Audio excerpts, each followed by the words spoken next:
আমি পরম করুণাময় আল্লাহর কাছে শুকরিয়া আদায় করতে চাই, যেখানে আমি মনোনীত হয়ে জনগণের কাজ করার একটা সুযোগ পেয়েছি। যদি আমরা সুযোগ পাই,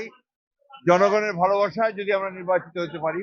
তাহলে নিশ্চয়ই আমরা এই ঠাকুরগাঁও অঞ্চলের উন্নয়ন,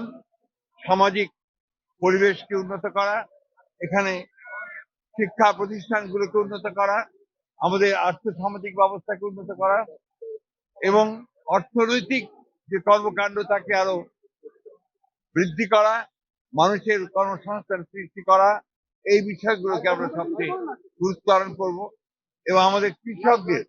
যে সমস্যা, সেই সমস্যার আমরা সমাধান করার চেষ্টা করব। আমরা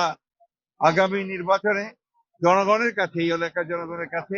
আমার আবেদন থাকবে, অনুরোধ থাকবে যে আপনারা দয়া করে এই অঞ্চলে পূর্বে যেভাবে আমাকে সমর্থন দিয়েছেন,